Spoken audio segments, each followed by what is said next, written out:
Assalamualaikum warahmatullahi wabarakatuh.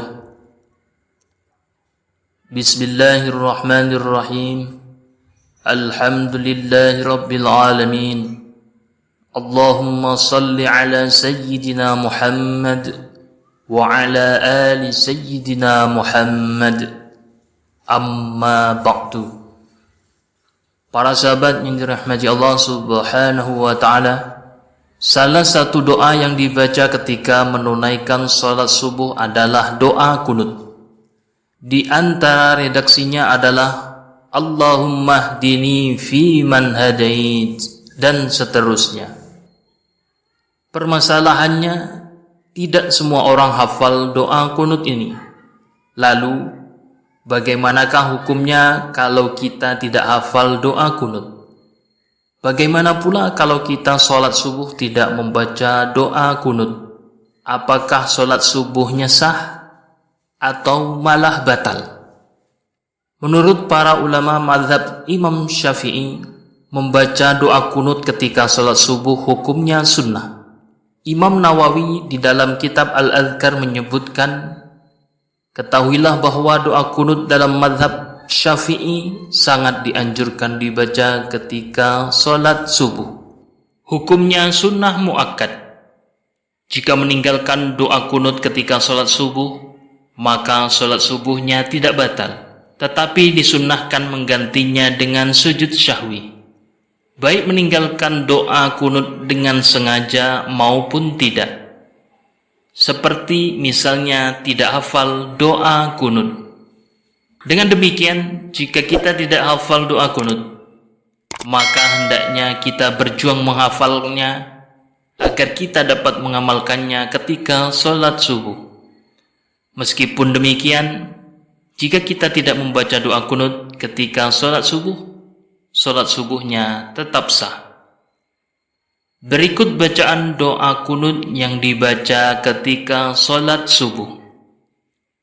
Allahumma hdini fi man hadait wa afini fi man afait wa tawallani fi man tawallait wa barikni fi ma a'tait wa qini bi rahmatika syarra ma qadait fa innaka taqdi wa la yuqda 'alaik wa innahu la yadhillu man walait wa la ya'izzu man 'adait tabarakta rabbana wa ta'alait falakal hamdu 'ala ma qadait wa astaghfiruka wa atubu ilaik.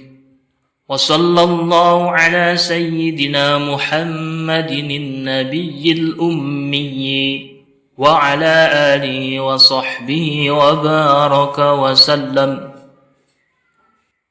اللهم اهدني فيمن هديت وعافني فيمن عافيت وتولني فيمن توليت وباركني فيما أعطيت وقني برحمتك شر ما قضيت فإنك تقضي ولا يقضى عليك وإنه لا يذل من واليت ولا يعز من عاديت تباركت ربنا وتعاليت فلك الحمد على ما قضيت وأستغفرك وأتوب إليك.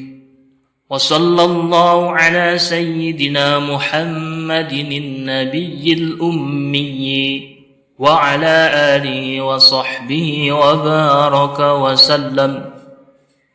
اللهم اهدني فيمن هديت وعافني فيمن عافيت وتولني فيمن توليت وباركني فيما أعطيت وقني برحمتك شر ما قضيت فإنك تقضي ولا يقضى عليك وإنه لا يذل من واليت ولا يعز من عاديت تباركت ربنا وتعاليت فلك الحمد على ما قضيت وأستغفرك وأتوب إليك وصلى الله على سيدنا محمد النبي الأمي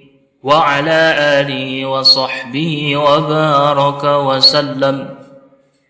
اللهم اهدني فيمن هديت وعافني فيمن عافيت وتولني فيمن توليت وبارك لي فيما أعطيت وقني برحمتك شر ما قضيت فإنك تقضي ولا يقضى عليك وإنه لا يذل من واليت ولا يعز من عاديت تباركت ربنا وتعاليت فلك الحمد على ما قضيت وأستغفرك وأتوب إليك وصلى الله على سيدنا محمد النبي الأمي وعلى آله وصحبه وبارك وسلم.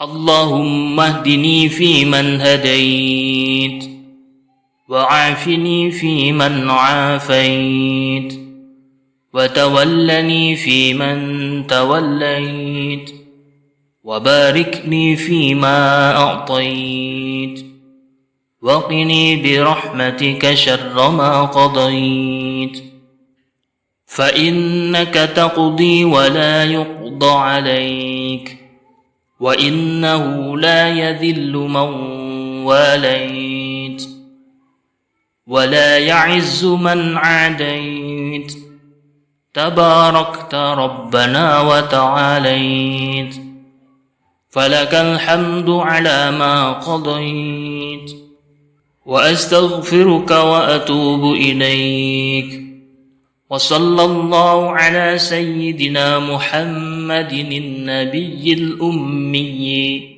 وعلى آله وصحبه وبارك وسلم. Semoga kita dimudahkan mengamalkannya. Amin ya rabbal alamin. Demikian, semoga bermanfaat. Wassalamualaikum warahmatullahi wabarakatuh.